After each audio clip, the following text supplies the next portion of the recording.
You get plenty of coverage of Oklahoma State football. You think you hear all the noise coming from Gallagher-Iba Arena when you get your Cowboy basketball news. But you don't. You just don't get it, do you? You don't. And there's a couple of Jordans here to fix just that. This is the Cowgirl Coverage Podcast. This could be a podcast. Anyone with a computer can make one. Here are your hosts, Jordan Keene and Jordan Bishop.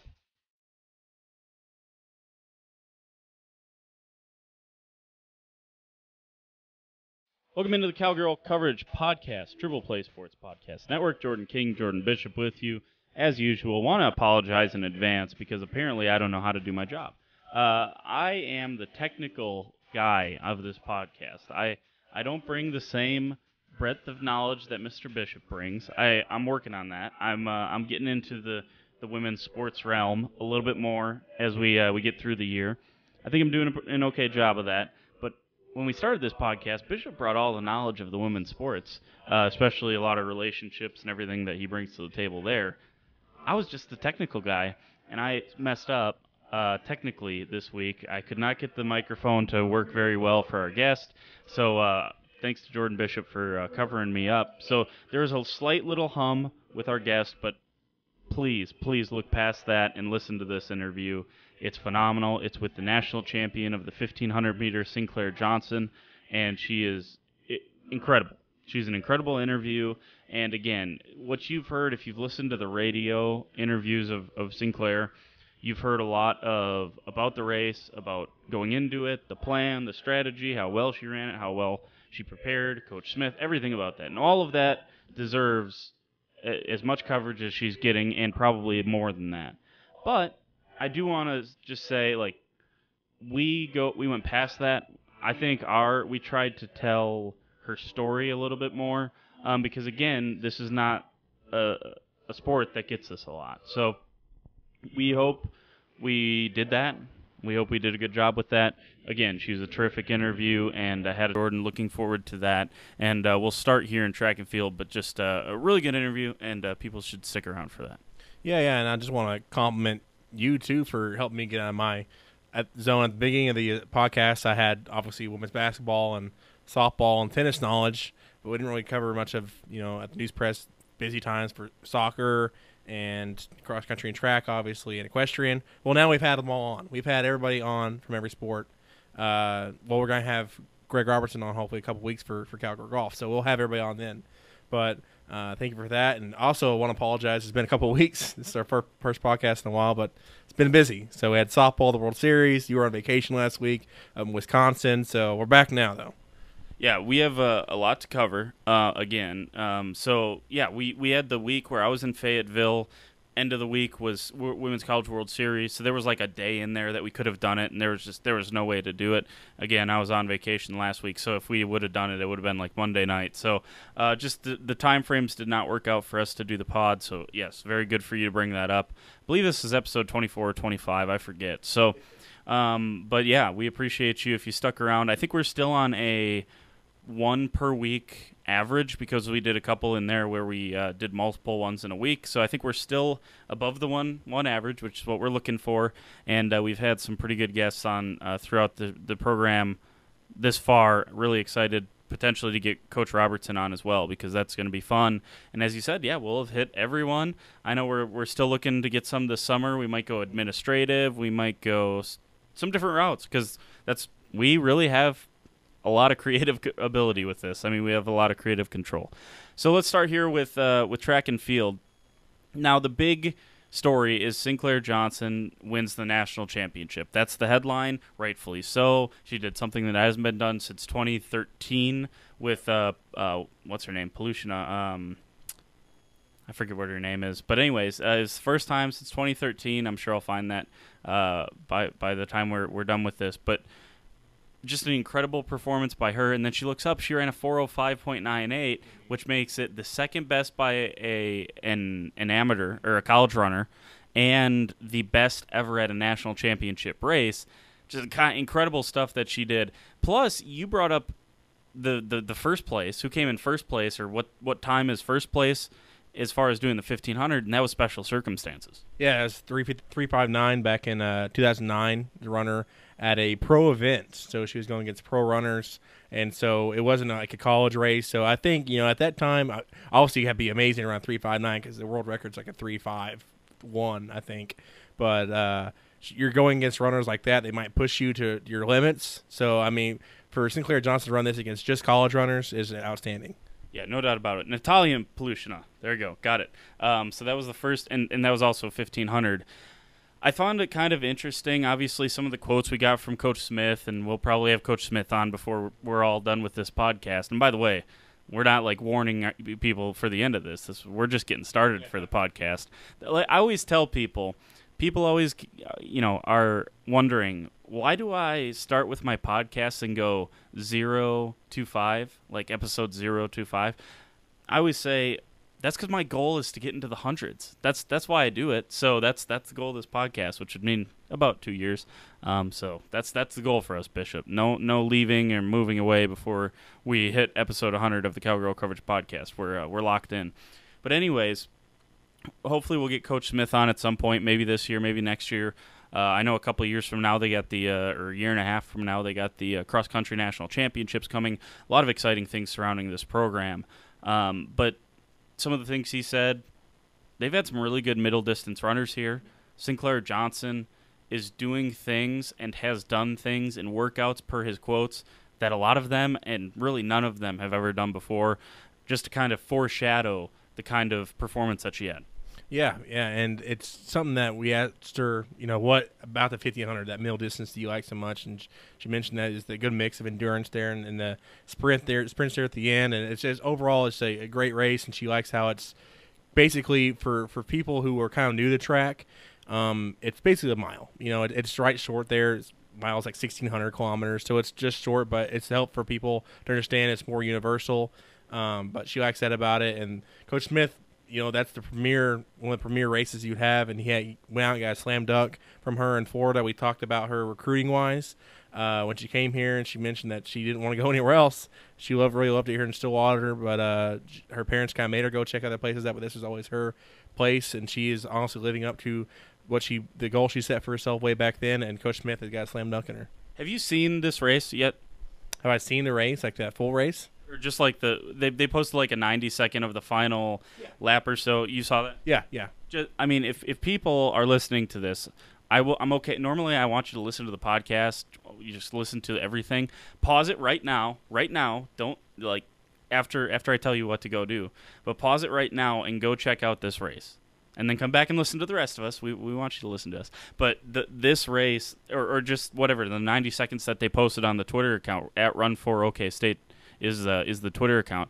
Go find the last lap of this video. It is as entertaining as anything you'll watch in sports for probably the last year. I mean, it was awesome, and I don't want to downplay like the Final Four and how cool all that stuff was, but this was like for a 90-second clip, this was just like heart-pounding, pulsating stuff. Yeah, and that's what she said. Jessica Hull from Oregon, a multiple-time national champion. She was smiling. You see the photo too that they crossed the line. She's smiling because she told Sinclaire after the race they just ran a world standard race, and they did. She ran the second best time, Sinclaire did, and Jessica Hull ran the fourth best time. So all time in college. So that's pretty cool, and it's a great time to see when they make their move because Jessica Mahinder's about 100 meters left to go, and then Sinclaire said, I got to make mine. When I make it, that's the only time I'm going to be ahead of her, right at the very end. So at 50 meters, she makes it. She does a little kick to get in front, and it's pretty exciting to watch those last two go at it. It was fun. I don't know if you've gone back and watched it ever since we've talked to Sinclaire, but if you go back and watch it, you see the runs being made. Because it's fun to listen to her talk about it and say, this is when she did this, and there was another racer, and she did this at 300, and you could see all of it happen, which is just, it's really fun to watch that, and it's really cool to see all of that happen and kind of know what's going on, because I think we watch it the first time, it's like, oh, look at them, they're just running fast, and then you realize, no, there's Hull, she kicks it into another gear, Johnson has to respond, and then when Johnson finally, you can just see it tick in her head where she sees, this is where I want to make my move, making it, done, national champion. I just made it sound really easy, but what it is not very easy. But she ran an incredibly good race, and is going to probably continue to get some awards. Now, she was the regional track athlete of the year for her region, and was announced today as one of the 10 semifinalists for the Bowerman, which is essentially the Heisman Trophy for track and field. I mean, this is awesome. And by the way, I don't think it's a gender award. I'm pretty sure the Bowerman is both female and male athletes, so I'll have to check into that, but I believe that's the case. It's just the 10 best track athletes, which we kind of get into the whole gender difference and how Sinclair thinks that Oklahoma State. It says she's the first semifinalist for the award in OSU's history, so I think the first female semifinalist. I think it is for both females and males. So yeah, there you go. That's important, obviously. So if she wins that is the best track and field athlete in the country. Like take out gender. So that would be really important for her, and obviously a incredible achievement for her as well. But this is I mean, Jordan, we kind of said in the middle of the year, I think it was the Cardinal Classic out at Stanford, I believe it was, where she ran one of her best times of the year, and we kind of pulled it out and said, this is something to watch. I mean, like, she broke school records. People that have won national champions, she's breaking their records for Oklahoma State. This is someone to watch. We've kind of followed her ever since then to this point.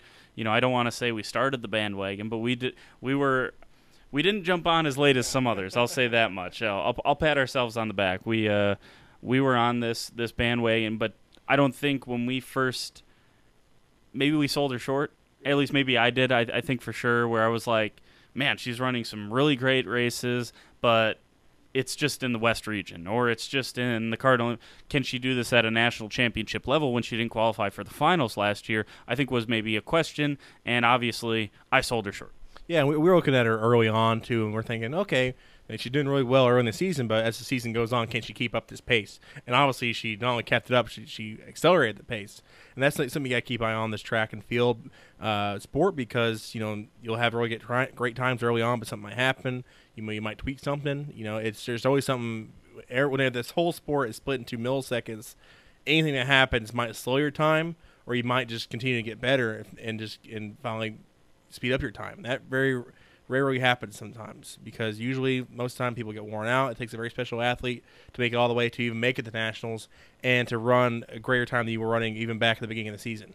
No doubt about it. And again, what she did this year was really special, and for this program was incredibly special as well. Also want to say this, because we didn't get it recorded. We were just kind of shooting the breeze with her beforehand, and we were talking about the heat because, again, it was down in Austin, 98-degree temperatures, and I asked her what the heat index was, and she responded with the heat index, but she's like, but actually down on the track, 117 degrees was the temperature down on the track. So, I mean, just magnifies, in my opinion, and I know she played it off because I asked her about the elements, and she played it off. She gave the Tom Dorado response of everyone had to deal with it, so it's don't use it as an excuse.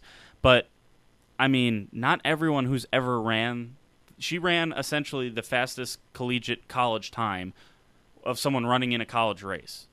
She ran the fastest at this event. Not everyone has had to run that event at 117 degrees track temperature. So that, again, that's she's being very nice about it. But what she did, I just think that even emphasizes what she did even more.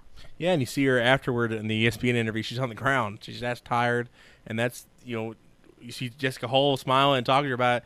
Sinclair didn't know how fast she ran. She didn't really run for the time. She was just trying to win the race and just run. So she was probably just trying to keep going, not let that heat get to you, because I've been in Austin before in July, and it's not fun. It gets hot down there, and especially on that black track, and the heat pounding right down on you. It's not fun. Yeah, there's no doubt about it. So she did a great job, and obviously set records. Historic performance, in my opinion. Don't want to forget about a couple others that were down there and performed well for Oklahoma State. Jenny Martinez and Molly Sugaru. Those two finish as first and second teamers respectively. Martinez first teamer, Sugaru second teamer. A quarter, 25% of the field in the 1500 final was Oklahoma State runners. And for a coach like Dave Smith, who has all sorts of tradition, all sorts of history, very successful, I think for him that's got to be nice. It's got to be, you got to be proud of that, to not only have the national champion, but also have such a representation in the championship race. Yeah, and he mentioned that, she might not have run that time if it wasn't for Jenny and Molly, and the seniors ahead of her and having her back in that race, supporting her. And that's something that Sinclair talked about when she arrived. There's a group of super seniors, and, they were ones everybody kind of looked up to. And that's how there's track and field, that sport, pretty much any sport. But track and field, you have those mentors that help you out a lot through those races, help you get through a tough season, because there is no off season in track and field. You go straight to cross country. It's just back and forth all 12 months. So having people like that help you out, and especially being there in that same race with you on that day, going through the heat with you, helps you a lot mentally. No doubt about it. Anything else you want to mention about this? We'll get into the interview, obviously, and we'll come back and talk a little bit about tennis. We're going to break our I said this is kind of the catch-up couple episodes, because we gotta get caught up. We still haven't really talked. We haven't at all. We haven't talked at all about the Women's College World Series. We're gonna spend a ton of time on that coming up next podcast episode, and we're also gonna talk about the new hire with Greg Robertson next episode as well. A lot of stuff to get to, so we're just gonna limit this one to track and field and tennis. So we'll get to the interview coming up here. I just want to say this, based on what I believe, how historic I believe this performance was from Sinclaire Johnson, I'm going to say if she doesn't take home the Bowerman Trophy, I think I may stop following track and field. No, I'm just kidding. Yeah, I'm not going to go that far. But one thing we talked about, and we mentioned, on this podcast, what's so great about this, we talked to athletes about things outside of just their sport or just their race, and they're outside of just what they're doing on the track.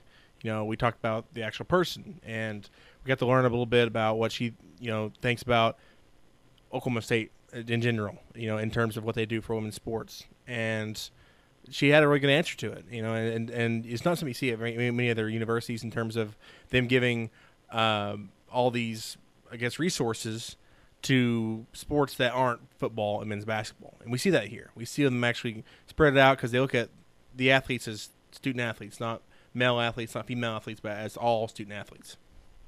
Very important there. I think you picked out probably my favorite part of the interview, which is generally my favorite part of the interview, is talking about their role in women's sports and the growth of it, because I think we're trying to sort of spotlight that and be a part of that growth. I think that's what the podcast is partially about, that, and we just like covering talented athletes, some of the most talented athletes. Not to take anything away from the men's programs, a lot of the talented athletes are playing women's sports here at Oklahoma State.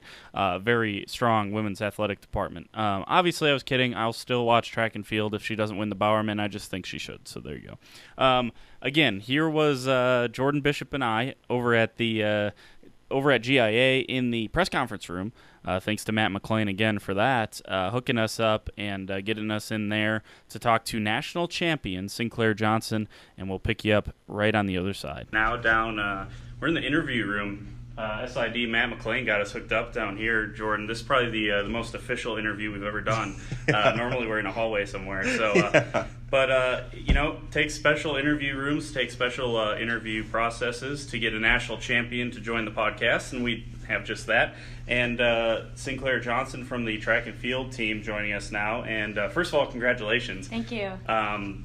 What is that? I mean, so I guess you've had, 24, 48 hours-ish to soak it in. When I say national champion, undefeated season, what does that all mean? I mean, it's still pretty unreal to even consider myself a national champion, let alone unbeaten. And I think in the beginning of the season, this has been the goal, so I was training so hard for this one day, and for it to all come together on one day and really, execute. I don't think I could have executed a more perfect race plan, and just to see results finally, I think it's just a really testament to, being determined and really driving for my goals. And you talk about you obviously beat an incredible opponent. Right. She's done some historic things, and it took an incredible time to beat her. When you crossed the finish line, you saw the time, you saw who you beat, like, just that first 15, 30 seconds, what did that feel like? Well, actually, when I crossed that finish line, I had no idea how fast I ran. I was basically just focused solely on Jessica Hull. My eyes did not leave her back, and she was the class of the field, so that was who I was going to be contending for the title with that day. And when I crossed the line, she immediately gave me a hug and just told me that we just ran a world standard time. And at that time, I was like, wait, what? And so I turned around and looked at the board, and all of a sudden there was the time, and I was in shock. I just couldn't believe how fast we ran. And I knew, during the race we were running pretty quickly, but I had no idea. I mean, when you're in a race like that, my sole focus is racing. I'm not worried about time. So to win and then see the time was just incredible.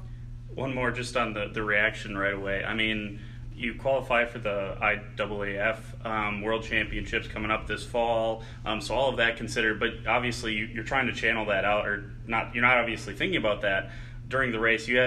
I listened to the post-race comments, and you had a very specific game plan. Coming into the last, you said 50 meters or so is when you wanted to pass her. That's essentially what happened. Right. When you talk about that, just the elements, you said you had seen on the track 117 degree the track was. I mean, when you think about all of that, and then just how well you were able to execute your game plan, like, how difficult is that in that kind of environment? Yeah, it was pretty hot, I'm not going to lie. And, I mean, that was a little bit in the back of my head, but at the same time, we're all running the same conditions. And, I mean, it gets pretty hot here in Oklahoma, so I knew that we had a slight advantage over people, let's say like in the Pacific Northwest, who don't get as hot of temperatures as we do. So it was definitely not ideal for a championship race, but I mean, we both made the most of it, and it was just pretty cool to be able to run that fast given the conditions. And I think, being in a race with someone of her caliber and just being able to have her there push me, I think it made me forget about how hot it was and how uncomfortable I was feeling, and just really, gun for that line. So you saw Jessica make her move, and obviously you mentioned running world standard time. She was smiling when she crossed the line, and she ran the fourth best all time. Right. You're in the second best all time. But when you saw her make her move, when did you know that it was your time to make your move and to get out in front of her? Yeah, so I was telling my coach this, like, I've been envisioning this race for the past, 2-3 weeks, and that exact scenario was playing over and over in my mind of, when I pass her, that's going to be the only time I pass her. And with 250 to go, or with 300 to go, she started to make a move, and I was like, okay, you need to answer this move. So once I answered that move and stayed right on her, with 200 to go, I basically was just playing over my head. I was like, okay, you're feeling good, you're ready, and just wait to the last possible moment to make a move. I didn't want there to be any time for her to come back on me. So that last 200 meters, I was like, wow, I think I'm going to win this race. And then, with 50 to go, I started coming out to the outside, and I passed her, and I just couldn't believe what happened. You mentioned you're not thinking about the time, you're just wanting to race, but you've broken 14, I think, records, 14 or 13 records here. Overall, just can you, look back, look from a removed angle, just think, wow, I've done this here, and I've set all these records? Yeah, so the previous school record holder in the 1500 is Natalia Palushina, who was NCAA champion in the 1500 in 2013. So to break her school record is just, I was shocked by that alone, and because when I came in here at first, she was somebody that was untouchable, someone just I really looked up to, and someone I thought was just insanely fast. And to be even considered amongst her and then now surpass her is just, it's like an undescribable. I can't really put words to it. So everyone, I think the natural question a lot of people have is, when you're going through a season that's undefeated like this, at what point in the season did you figure out, this could be something historical for you, or this could be such a great season that it turned out to be? When does that kind of click in? Well, actually, so last year at regionals, I ran 4:11, and that was the fastest time out of the West region at the time. And after that race, I was starting to think like, oh, maybe I could be amongst the leaders. And obviously, I didn't have the race that I wanted to at nationals, but just going forth, I just had so much confidence, and all of that confidence just like created all this momentum. And then I had my best cross season ever, and I was just seeing such improvements in workouts after workouts, and Dave kept telling me I've never seen somebody do this workout this fast or someone run this fast before. And so I think it started to become more and more of a reality that, okay, you're contending with the best people out there, and you are just as good as them. And so I think that slowly but surely every race that I just kept outdoing what I'd done before, and I think it just kind of momentum, and it just kind of got the ball rolling and just made it possible to think that I could be up there too.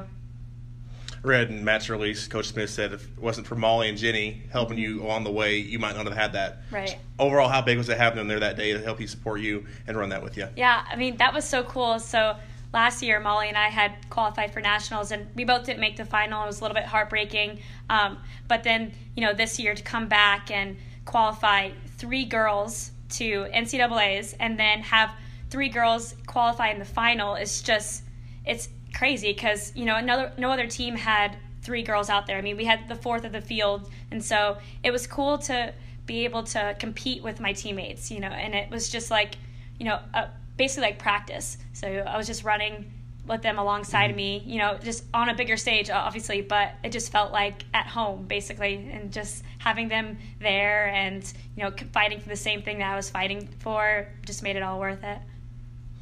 So you're from Florida originally, right? Yes. What goes into the decision to travel halfway across the country and come to Oklahoma, like Stillwater, Oklahoma, and this program and Coach Smith? Like, what were all the draws to come into Oklahoma State? So Oklahoma State was actually my very first visit when I was going through the recruiting process, and I came here and the team was just wonderful, and Dave has been wonderful, and I think I just felt like home here. And the crazy thing was I was in the airport leaving after my visit, and I called my parents, and I was honestly crying on the phone. I was like, I don't want to leave here. This has been so amazing, and I don't want to take any of my other visits. Like, this is where I want to go. I just felt like this is where I belonged. And I think that obviously my parents made me take the rest of my visits, but I think just coming here and just feeling like this was the right place for me, I just felt it in my heart. And I've never been so sure about something, and obviously don't regret that decision at all. So obviously a couple of years later, you feel like this is still the right. Obviously, you're a national champion. It's easy to say that now, but right. Like this process of a few years here in Stillwater, like what's it been like? Has the love grown? Like, did you realize Stillwater is maybe more special, or is it just kind of what you expected? Yeah, it's definitely grown on me. It's been more special than I could have ever imagined, and like you said, it's easy to say that now, being a national champ, but I did not have it very easy coming in. I mean, I was injury after injury my freshman year. I just struggled with training in general, and for me to really get through those lows here and see myself get over those humps, and just with the support staff I've had here is just made this place more special, because it hasn't always been rainbows and butterflies here. I've had many hard times and struggles, so for it to start out like that, but to end up not, obviously I'm not done yet, but for it to just grow has just made this place a lot more special to me. Coach Smith talked about your work ethic in the release as well, and when you're struggling with injuries, struggling with some of that kind of stuff, is it difficult to keep a positive work ethic? And if you had to give credit to anyone, throughout your entire athletic career, who instilled that work ethic in you the most, would you say? I can't really pinpoint one exact person. I mean, there have been, so when I was a freshman, we had a huge class of super seniors, we call them, because they're fifth-year seniors, like Kayla Edwards, who was NCAA mile champion, and Savannah Camacho, who's been runner-up in the 800 at NCAA. So I think to come in and have such a strong role models or strong role models already was in and of itself just an incredible opportunity. And I think they really instilled in me the power of believing in myself and just being so determined and just being resilient, honestly. And like I said, it hasn't always been easy, but it's made the great times even better, just knowing that I pushed through the bad times. And yeah.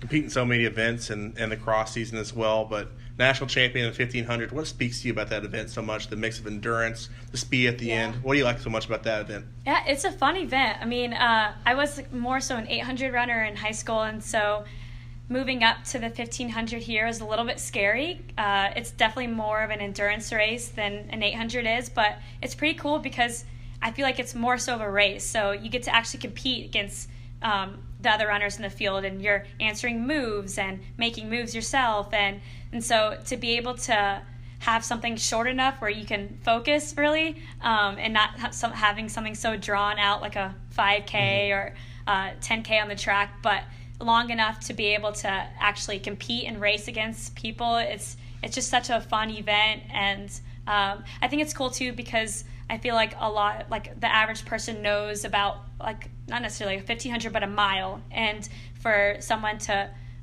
comprehend that is cool too. And it's just much more of like a easier distance race to comprehend to most people than let's say like a steeplechase or I don't even know, like maybe even 800 too. Yeah. There's no water pits or right, anything like exactly. So. Nothing tricky about a 1,500 meter run. But it's a tough one too, though, because you're going against world class athletes, but you're also having to do this throughout school, and also you have all these different seasons. How do you, I guess, balance year-round training and all these events, and also trying to go to school and get a degree?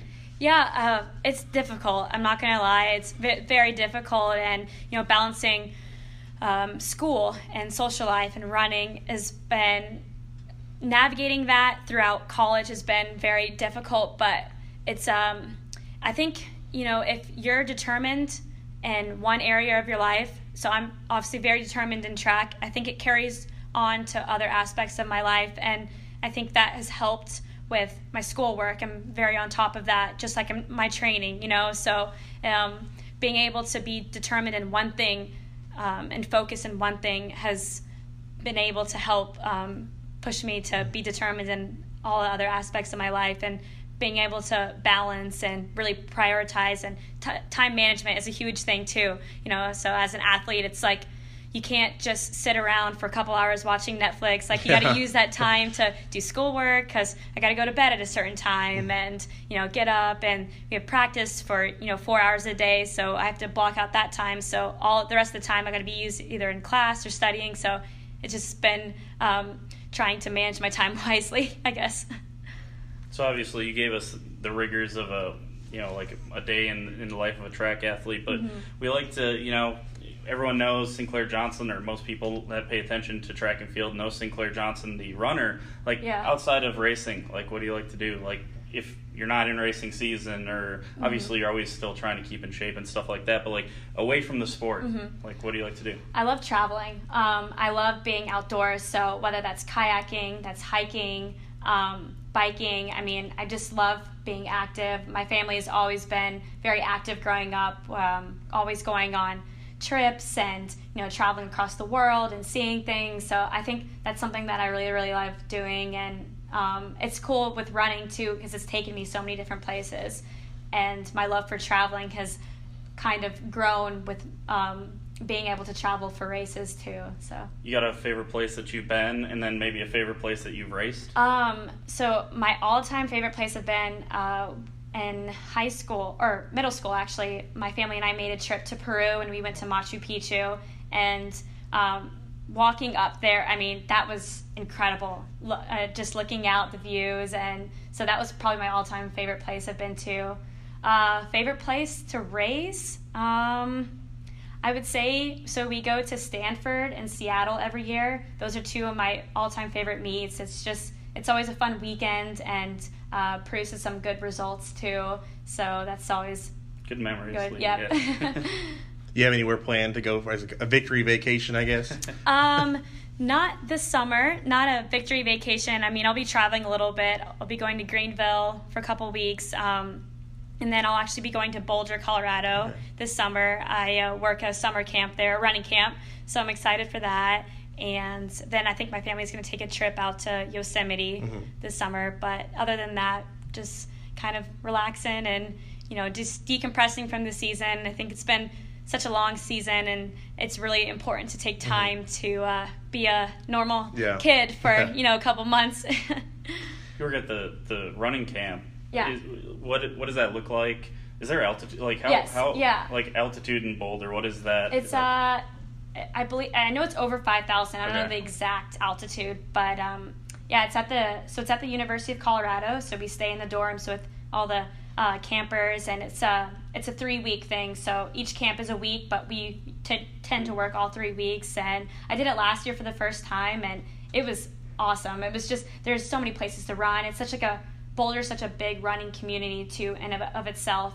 So that was really fun, and the camp director is awesome, and obviously very excited about having me back now. So I'm looking forward to being able to inspire some high school students and really having them chase their dreams. That was going to be my next question is, how many, young lives do you get to impact through this camp? And then how cool is that? Like, you win a national championship. You're obviously growing as an icon in the sport, certainly at the collegiate level. Like, how cool is that to, give back to people who might have been in your shoes, or you might have been in their shoes not too long ago? Yeah, I mean, it's an awesome opportunity, because I remember being a high school student and seeing Ginny Simpson come to one of my high school cross-country meets and just thinking, wow, she's awesome, and just, striving. I want to be like her when I'm older, basically. So to have other people look at me the way that I look at, my role models is a pretty cool thing to do. And I think that you can teach,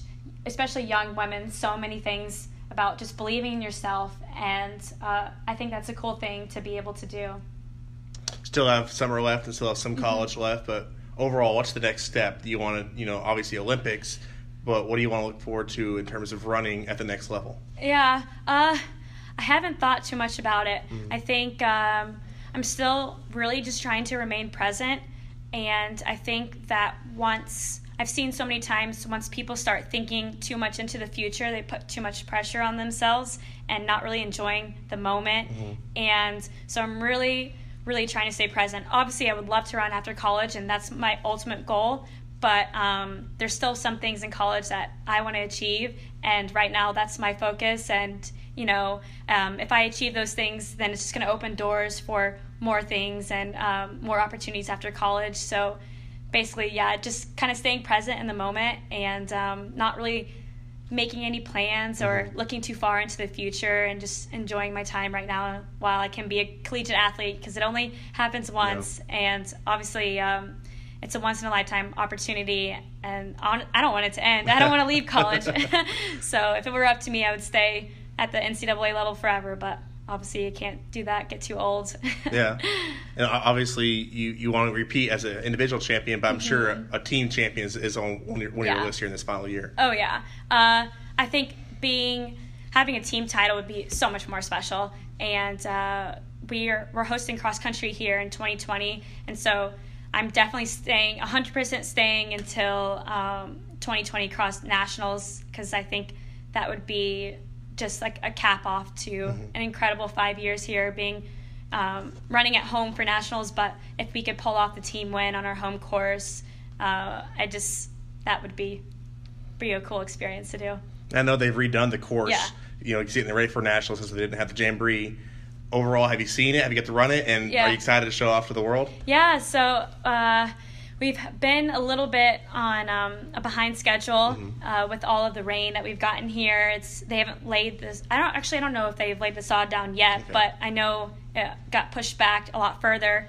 But I run on it while it's dirt is out there, and it's going to be a tough one. But I'm so ready, and I know that it's going to shock a lot of people. And I think that we're going to be so ready for the race at nationals, just because we'll have the opportunity to practice on that course day in, day out. And I know Dave will have us there for almost every single workout, just running hills after hills after hills. So it's going to be a fun one, and the course is just hasn't looked better. I mean, it's so wide now, and it just looks like a true cross-country course, and I'm really ready to have people come here and get their butts kicked by us. Hopefully. So last couple ones here. We've asked every student athlete we've had on the podcast, because we do we're featured on OSU women's sports, like the growth of women's sports, and obviously you look at what the Women's College World Series did this year, numbers-wise, was crazy. And obviously this is a very prestigious women's athletic department here at OSU. Being a part of that, and track and field, I think your race was on ESPN2. Just some of the avenues that seem to be growing for women's sports, and to be part of that, what does that mean to you? It means everything. It's pretty cool to even be a part of something as big as what it is now. And obviously, some odd years ago, women couldn't even run sports in college, and now to have the opportunity to do sports in college, but now to have the opportunity to do sports, and then not only that, but succeed and just really like make a name for ourselves it's just really cool. And I just really want to be a part of that continued growth in women's sports. Overall, this is one we maybe don't ask enough, but like OSU's commitment to the athletics outside of the big three, so to speak, seems to be they seem to put some money into it. You look at the women's soccer stadium, what the potential expansions potentially on softball, stuff like that. How do you feel the athletic department views women's sports and supports women's sports?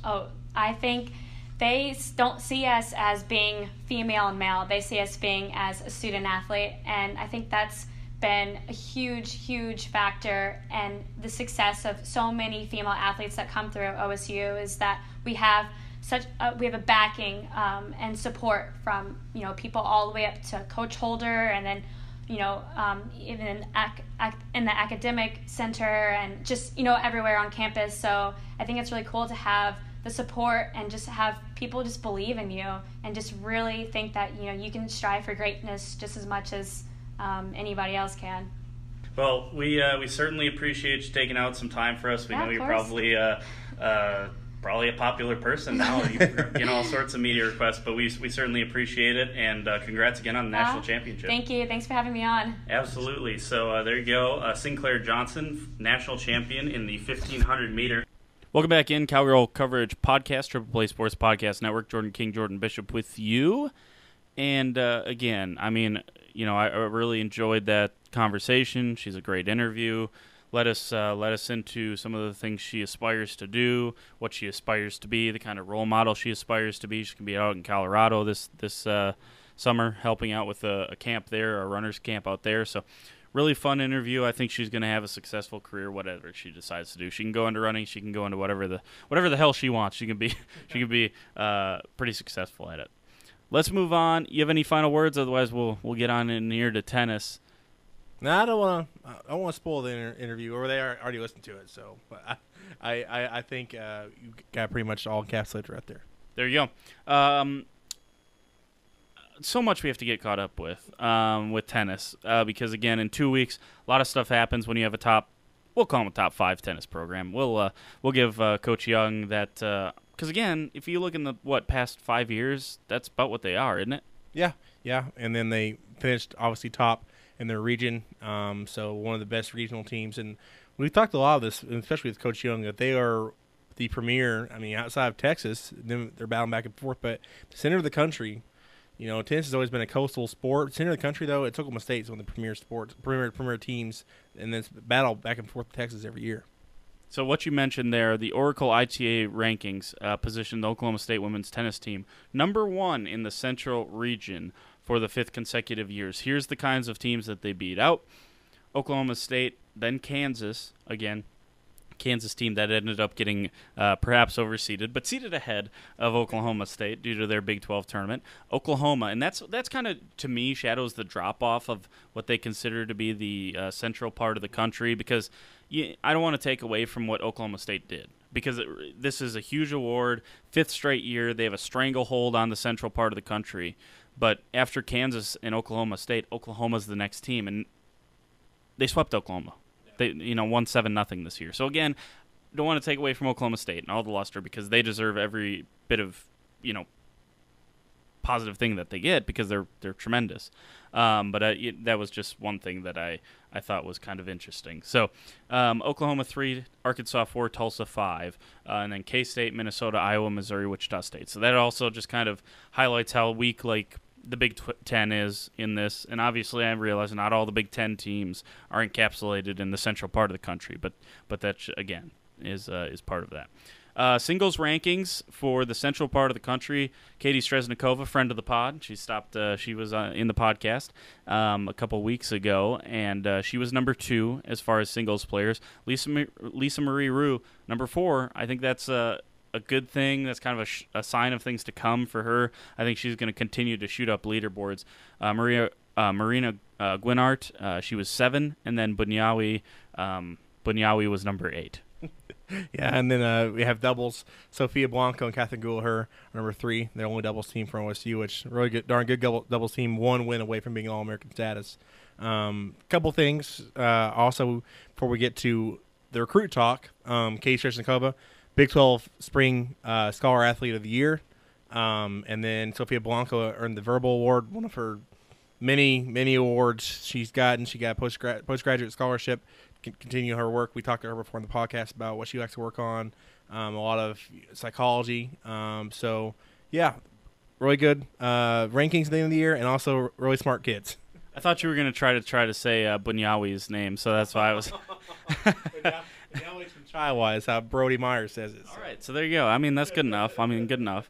But again, going to be a strong year for them coming back next year. But again, you see all 3 seniors at some point on either the singles or the doubles rankings, and that really just highlights how important they were to this team, and really a strong team for Oklahoma State, Chris Young and that crew over there at the Greenwood Tennis Center. Speaking of the Greenwood Tennis Center, you mentioned both the individual awards for Stresnakova and Blanco, but the Tennis Center going to, and this is important for the Greenwood Tennis Center, I think, just because now it's going to be in the spotlight early in the year and kind of foreshadow or preview what's coming at the end of next year. But it also, this is an award for the team because you don't get to host this if you're not a good team. Oklahoma State is one of the top 15 teams in the country, which means they get to host an ITA kickoff weekend event next year in January. So that's going to be fun. I'm sure we'll both be out at it at some points along the weekend. Cowgirls were ranked number 12, again, ahead of Kansas in this, which makes you scratch your head at them rankings back in the tournament again. But anyways, we're past that. But they welcome in some pretty good teams. Number 23, Wake Forest. Number 25, Ohio State. And then 37th ranked San Diego. So some good teams coming here. And again, I think it's just another chance for the Greenwood Tennis Center, kind of the final showcase of here's what you guys get to come enjoy for the national championships this year. Yeah, it was great this year. They had, obviously, UCLA coming to town, and that was a really packed arena.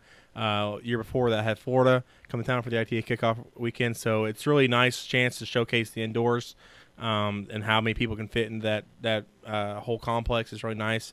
It's kind of like with the way it's this year, I'm pretty sure it's going to be more on the event because they're going to be hosting nationals, so it's going to be like when the Minnesota arena up there, the Vikings Stadium, hosted that basketball tournament back in December of last year. The OSU men went. It was a precursor to them hosting the Final Four. So this is going to be a run through. I'm pretty sure there's going to be some NCAA people here in town this year, especially for that, just to make sure everything runs smoothly for when they host it in May next year.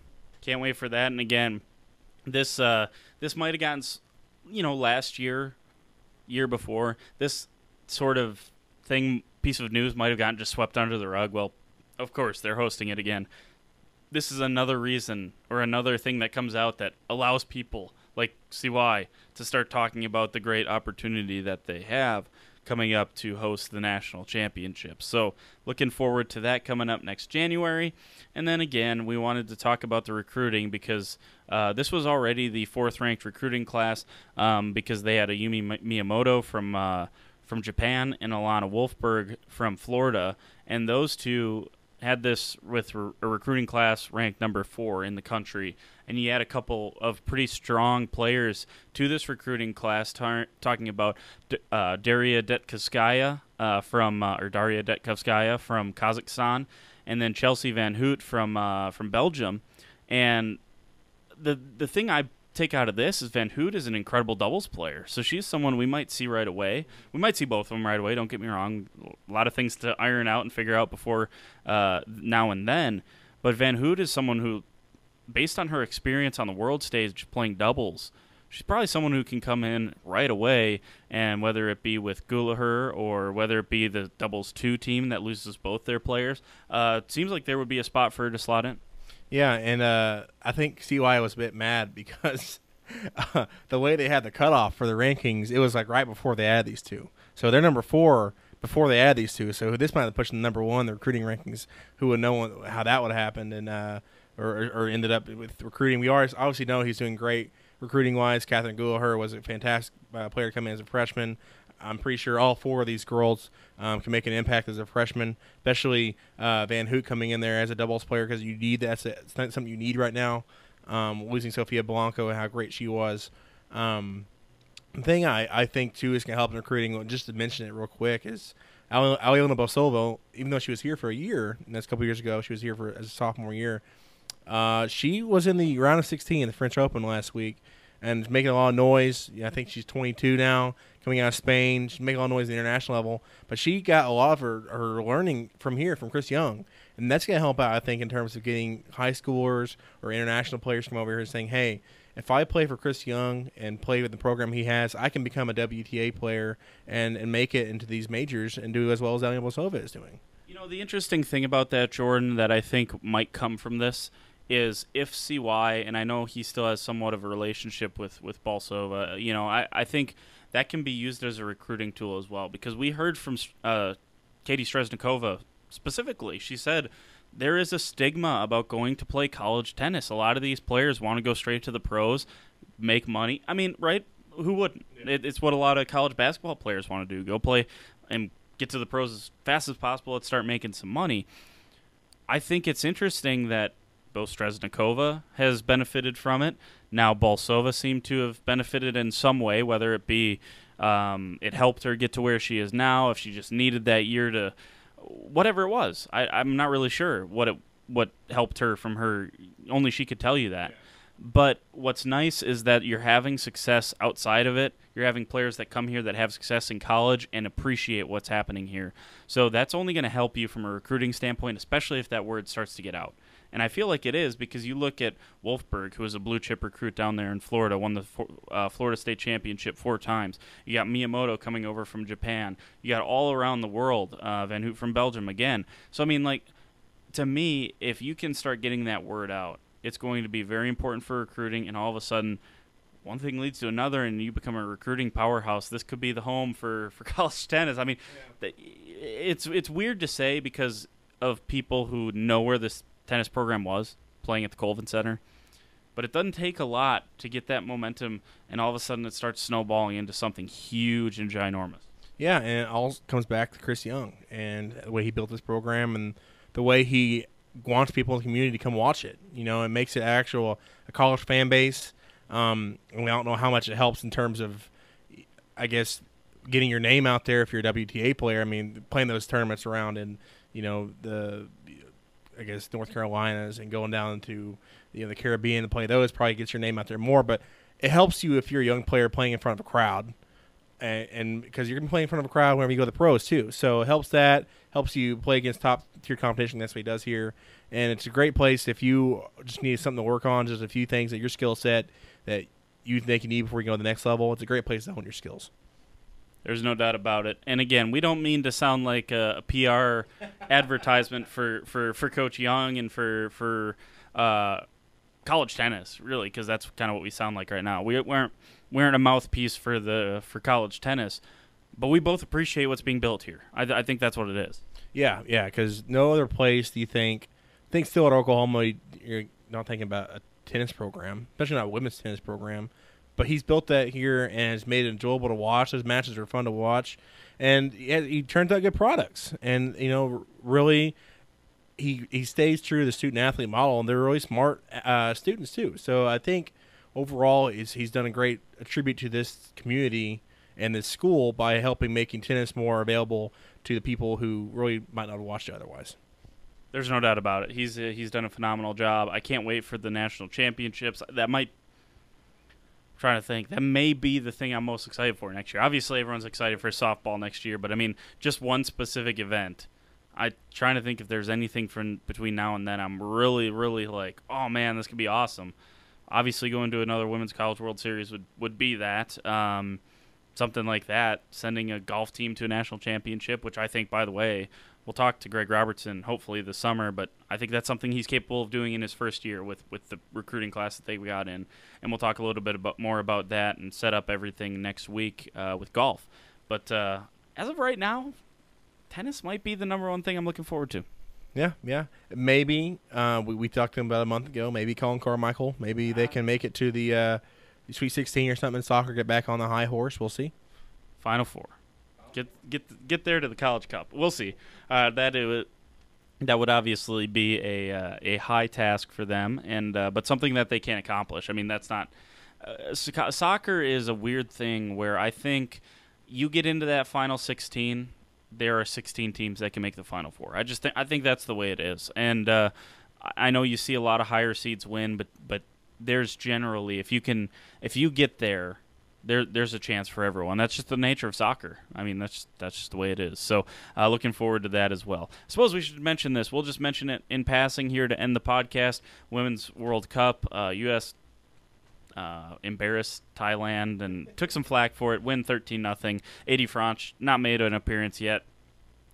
I think it's likely she will not play in the World Cup. But again, just to get the experience, be over there in France. I think is a great experience for her. It's a great testament for Oklahoma State. They're certainly going to continue to push that on Twitter as she's part of the roster, and, well, rightfully so. I mean, she's had a pretty good professional career up to this point and certainly was fantastic when she was here. Yeah, and for those people who are getting mad and scoring 13 goals, then, I mean, why are you getting mad? I mean, they're playing really good. It's up to Thailand to stop them. I mean, there's nothing to get mad at the players for. Okay, they're gone. They're playing their hardest. They're scoring goals. They're doing what they're supposed to be doing. So don't get mad. Thailand scored 13 goals against Indonesia. I saw people putting that like, hey, they scored 13 nothing before too. So it's just the game of soccer. I mean, I don't know why the people are getting so mad about it. That's all I'll say about that. It's like the bat flip. You don't want the bat flip, then strike her out. No, I'm becoming everything I hate. Anyways. That's gonna wrap it up for us here on the Cowgirl Coverage podcast. And all we do is have fun around here. We again, thanks to Sinclaire Johnson, phenomenal interview. Hope you enjoyed it. Hope you enjoyed the podcast. We're gonna keep catching you up from our 2-week hiatus. Apologies again about that. But again, Sinclaire Johnson, track and field, Jenny Martinez, Molly Sugaru, Katerina Stresnakova, Sophia Blanco, ton of really awesome seniors, Marina Gwinhart, all of those really great seniors. Program changers for both of these people. Sinclaire Johnson, just a junior, but definitely a program changer for Coach Smith in the track and field squad as well. So appreciate you tuning in. This is the Cowgirl Coverage Podcast on the Triple Play Podcast